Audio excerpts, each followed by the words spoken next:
के।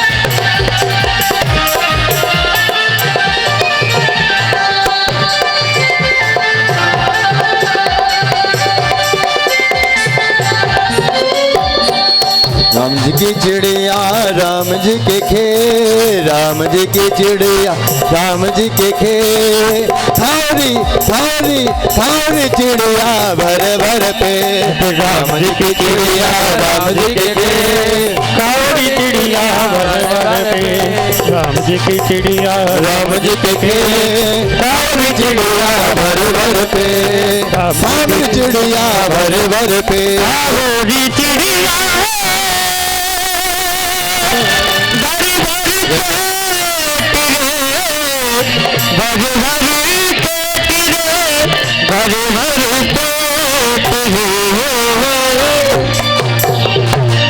बोल वृंदावन बिहारी लाल के। अब जैसे ही गौ माता आदि सब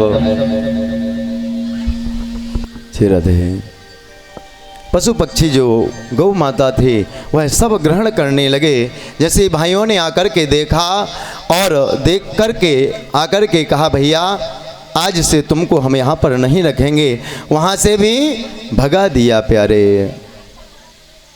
और जैसे ही वहाँ से भगाया श्री भरत जी महाराज अब जंगल के लिए प्रस्थान कर गए। विचार करने लगे संसार को छोड़ना भी नहीं पड़ा और अपने आप संसार छूट गया। अब और आगे गए महाराज, एक माँ का मंदिर था और वहाँ जाकर के रहने लगे और वहीं पर भजन करते प्रतिदिन रहते। एक राजा था और राजा ने इस प्रकार माँ भद्रकाली से कहा था कि यदि हमको कोई संतान नहीं है और संतान हो जाएगी तो हम नर बलि चढ़ाएंगे।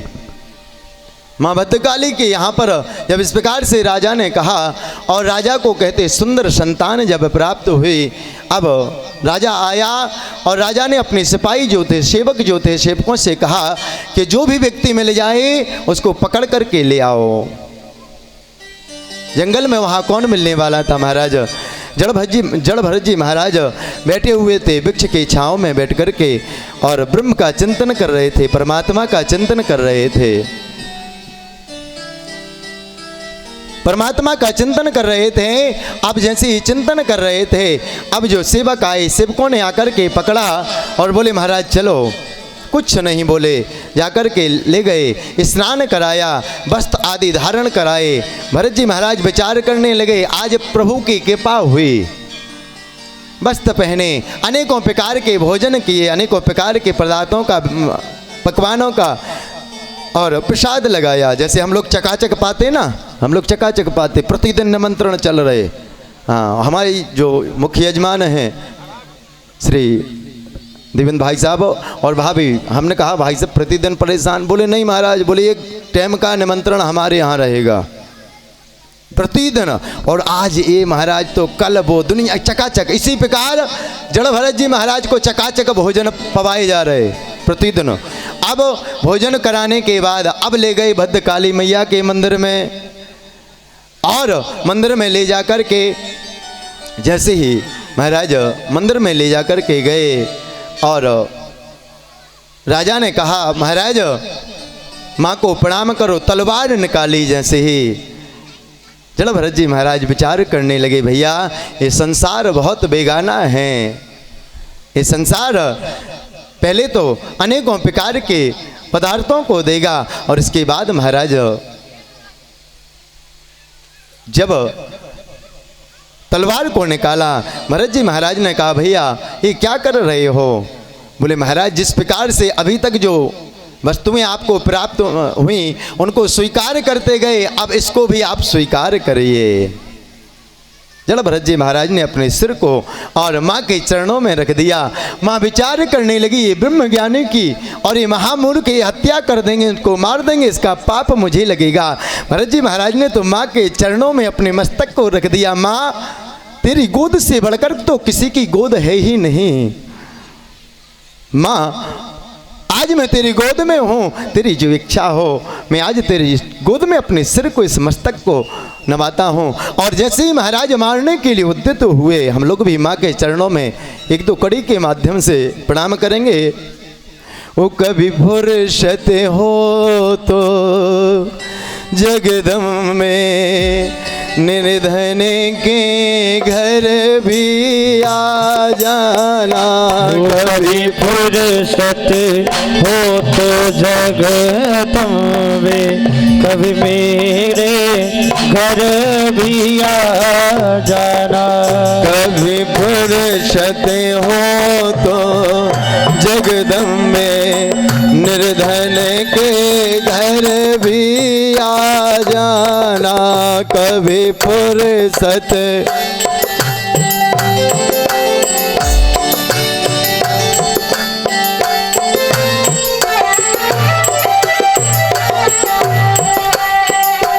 जो रूखा सूखा दिया हमें, उसका भी भोग लगा जाना। जो रूखा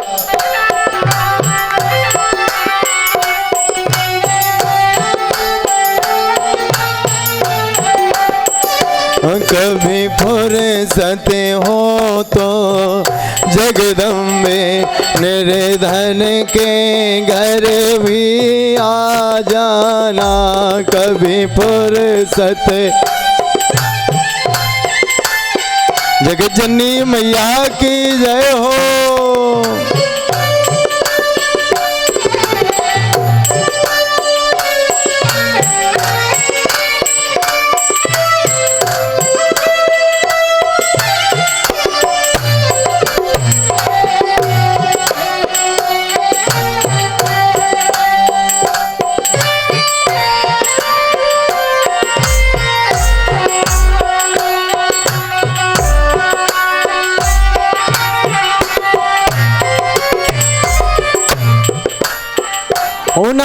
छत चढ़ा सका सोने का माँ, न चुनरी घर में तारों जड़ी। ना छत चढ़ा सका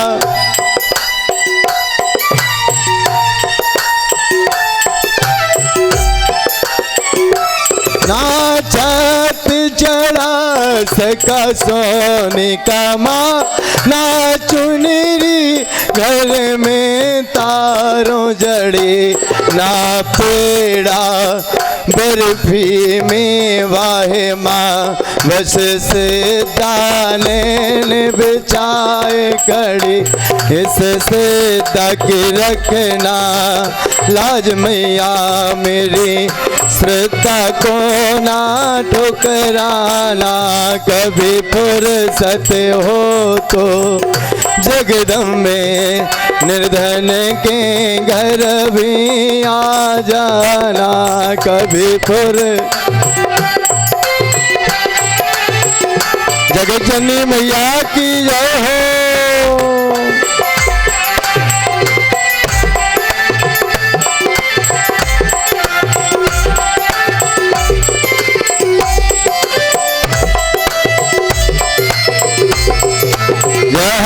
प्यारे के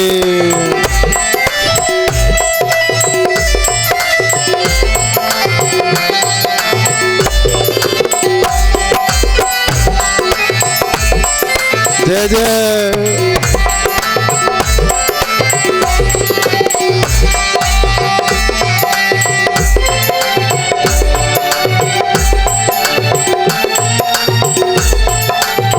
जयति जयति माँ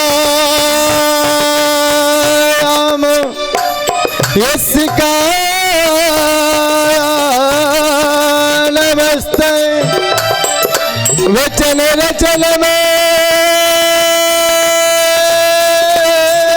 कम केवलम चाकलैवा धुम पदवतियाते यत के पात धवो यम सकल कुशल पा राम ब्रह्मपुत्रम नतास्मे।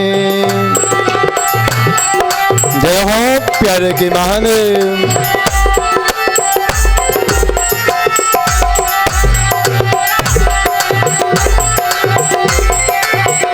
महादेव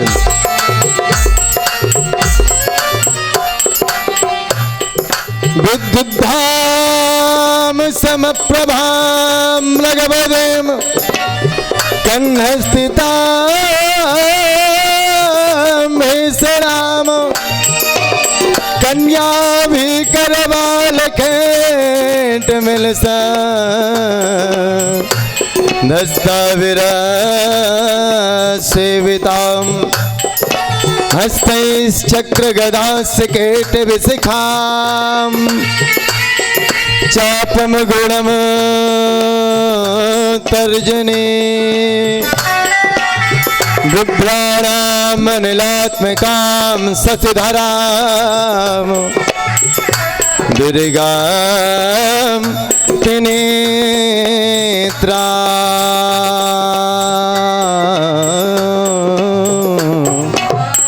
बोल जगत जननी मैया के। भजन तो बहुत हैं लेकिन समय का अभाव है प्यारे, तो अभी क्यों हम लोगों को जन्म उत्सव करना है ठाकुर का। अब जैसी माँ की स्तुति की माँ, और प्यारे माँ तो माँ होते कहते शास्त्र कहते कुपुत्रो जायेता कुजदपि कुमाता न भवति। पुत्र कितना भी निकम्मा हो, कितना भी बुरा हो, कितना भी दुष्ट प्रकृति का हो, लेकिन जब माँ पुत्र से बात करेगी ना तो बेटा के अलावा उसके मुख से उसकी वाणी से कोई शब्द नहीं निकलता प्यारे। जब माँ कहेगी ना तो माँ की ऐसी वाणी निकलेगी मानो कि पुष्पों की वर्षा हो रही हो। आज जैसे माँ को महाराज माँ के सामने और जड़ भरत जी को मारने के लिए उद्यत हुए, माँ प्रकट हुई और जो मारने के लिए राजा खड़े थे सबका संहार कर दिया और सबको समाप्त करके माँ पुनः सामने खड़ी हुई और माँ के चरणों में पुनः प्रणाम किया। आज माँ की कृपा से ये जीवन पुनः प्राप्त हो गया। अब महाराज जंगल के लिए पुनः निकले और एक राहुगण नाम का एक राजा कहते प्रतिदिन संतों के यहाँ जाता था।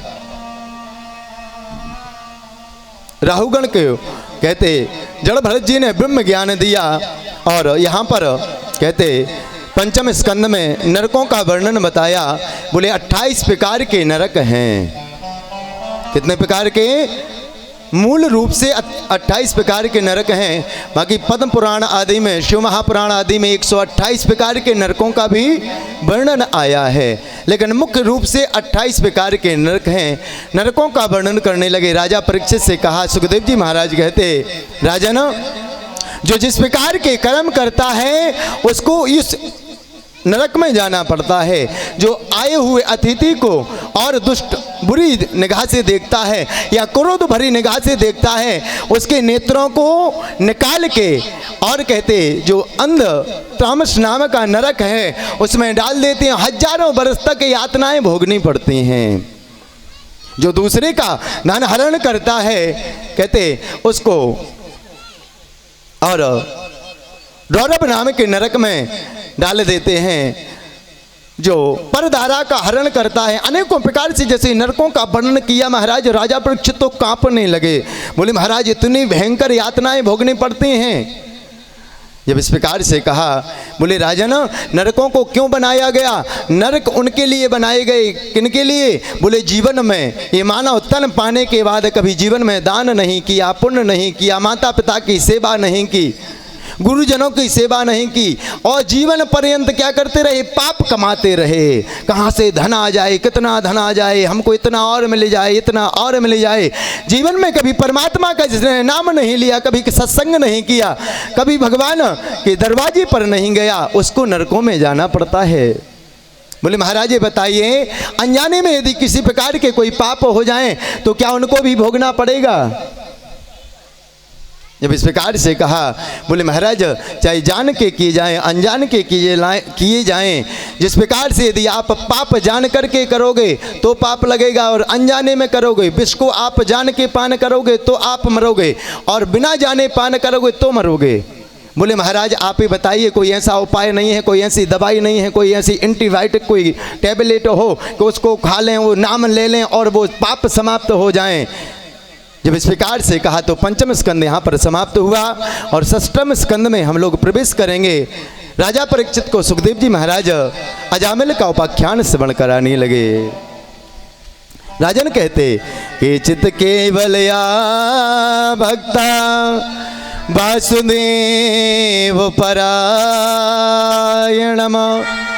अहम धुनवंतिका स्नेहा निहारामि भास्करः।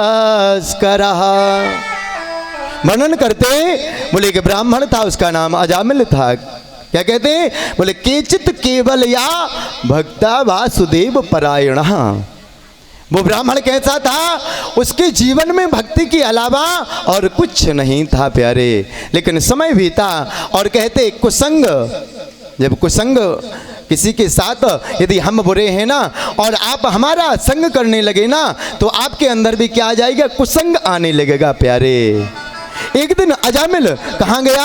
अजामिल अग्निहोत्र करता था, हवन प्रतिदिन करता था, हवन प्रतिदिन करता था। हवन करने के लिए समदा लेने के लिए जंगल में गया, और जंगल में एक वैश्या को, एक माँ को कहते पर पुरुष में रक्त देख लिया, और जैसे ही रक्त देखा महाराज बुद्धि मलिन हो गई, बुद्धि मंद पड़ी, और उस देवी को लेकर के आया। अपने घर में जो देवी थी, जो भार्या थी, धर्म पत्नी थी, उसको भगा दिया, माता पिता को भगा दिया, जो संतानें थी उनको सबको भगा दिया, उस देवी को लेकर के अपने घर में रख लिया। महाराज शास्त्र कहते हैं प्यारे, इन नेत्रों से यदि आप अच्छा नहीं देख सकते तो कभी बुरा भी मत देखना प्यारे। क्यों? जब हम बार बार किसी बुरी वस्तु पर हमारी निगाह जाती है ना, हमारा मन जो है यह चंचल हो जाता है, और हमारे मन में भी वो बुरी वृत्तियां करने की इच्छाएं जागृत होने लगती हैं। शास्त्र कहते यदि आप परमात्मा का दर्शन अपने नेत्रों से नहीं कर सकते तो बुरी वस्तुओं का दर्शन भी मत करो, अपने नेत्रों को बंद करे रहो। अपने कानों के द्वारा ही जो इंद्रियां हम आपको प्राप्त हुई है ना, इन इंद्रियों के द्वारा यदि आप अपने हाथों के द्वारा किसी का अच्छा नहीं कर सकते तो किसी का बुरा मत करो प्यारे। अजामिल की जैसी बुद्धि विकृति हुई और लेकर के आया, एक दो नहीं महाराज 8 संतानें उस देवी के माध्यम से हुई। जो भजन करता था सारा भजन करना छोड़ दिया। 9वीं संतान गर्भ में थी, उसी समय को चित्रकूट से कुछ महापुरुष, कुछ संत ब्राह्मण और वृंदावन की ओर जा रहे थे। अजामिल का नगर रास्ते में पड़ा महाराज। अब चौराहे पर कई लोग ऐसे बैठे रहते, कोई काम नहीं होता। घर से फ्री होंगे ना तो वहाँ जाकर के बैठ जाएंगे, और कोई रास्ता पूछे ना, भैया हमको अमुक जगह जाना है। कई बार जब हम लोग बाहर जाते ना और पूछो तो कई लोग क्या करते हैं कि जो रास्ता सही होगी उसको नहीं बताएंगे, जो रास्ता गलत होगी उसको बता देंगे। और महाराज आजकल तो ऐसा हो गया कि जो देखो वो ब्राह्मण से महाराज हिंसा करने लगा। जिसको देखो वो क्या कहता, बोले पंडित जी का तो वो काम बन गया। प्यारे पंडित जी का काम नहीं बन गया। यदि ब्राह्मण तुम्हारे यहाँ नहीं आए ना तो तुम तर नहीं सकते। जन्म से लेकर के मरण तक ब्राह्मण से ही तुम लोग पले हुए हो। लेकिन क्या कहते, बोले महाराज का तो वो काम है, हर महीने हर 15 दिन में ये लेने आ जाते, वो लेने आ जाते। यदि ब्राह्मण तुम्हारे घर पर आ रहा है ना, तुम्हारे पाप समाप्त होते हैं प्यारे। कभी भी आपको नहीं देना, कभी कोई वस्तु मत दो, लेकिन किसी ब्राह्मण को अपनी वाणी के द्वारा बुरे शब्दों को मत कहना प्यारे। क्यों? यदि आपने अपनी वाणी से बुरे शब्द कहे ना, आपके पुण्य क्षीण हो जाएंगे, आपको नरक भोगना पड़ेगा प्यारे। शास्त्र कहते हैं, हम नहीं कह रहे, शास्त्र कहते हैं कि जो ब्राह्मण की हिंसा करता है, ब्राह्मण की जो निंदा करता है, माता पिता की निंदा करता है, गुरुजनों की निंदा करता है, उसको नरक भोगना पड़ रहा है। एक बार नहीं 1000 बार विष्ठा का कीड़ा बनता है वो। सूत जी महाराज कहते हैं, शौनक आदि ऋषियों बहुत ध्यान पूर्वक सुनना। अजामिल उसके घर का रास्ता बताया। और क्यों बताया? क्योंकि अजामिल क्या करने लगा था, जो मिलता था ना सब कुछ छीनने लगा था महाराज। प्यारे, हम कहते कभी किसी को आपको नहीं देना ना मत दीजिए, लेकिन अपनी वाणी के द्वारा कोई आपके दरवाजे पर मांगने के लिए आता है उसको बुरे शब्द मत कहना। कोई भी हो, वो ब्राह्मण हो, कोई बैरागी हो, कोई जोगी हो, आपको नहीं देना प्रणाम कर लीजिए, हम आपको नहीं देंगे, लेकिन उसको बुरे शब्द मत बोलिए। क्यों? क्योंकि प्यारे, यदि हम दे नहीं सकते तो हमारा अधिकार किसी को बुरा बोलने का नहीं है। सूत जी महाराज कहते हैं, शौनक आदि ऋषियों, अब उन्होंने बताया यहाँ से दाएं जाना बाएं जाना, और एक अजामिल नाम के भक्त हैं, उनका घर है। जैसे ही पहुँचे महाराज, और पहुँच कर के अब अजामिल था नहीं, जो देवी थी, जो माता थी, वो घर पर थी। अब आवाज़ दी, क्या अजामिल भगत घर पर हैं?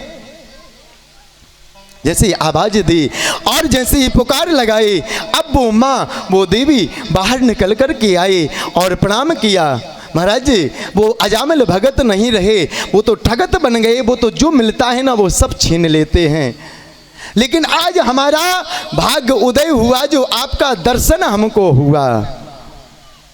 माताओं का हृदय इतना निर्मल होता है, जब कोई ब्राह्मण मिलेगा ना, अपने स्वामी जी से झूठ बोल देंगे, लेकिन कभी ब्राह्मण किसी संत से झूठ नहीं बोलते प्यारे।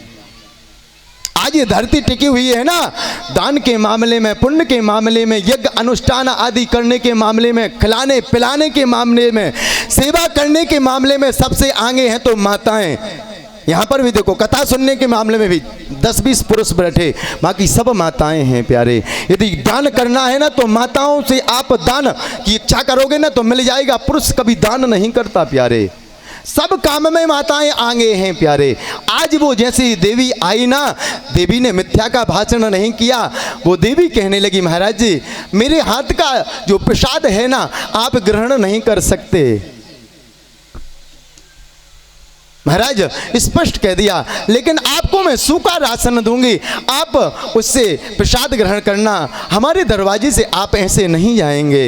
महाराज सूखा राशन आदि दिया और बरगद का वृक्ष था, वहाँ पर बैठ गए। अब ब्राह्मण सोचने लगे कि इस देवी ने जो ये अन्न दिया है, इसका जो हम लोगों ने नमक खाया है, इसकी नमक खाने का कुछ ना कुछ ऋण हमको कुछ चुकाना है, इसका उद्धार करना है प्यारे।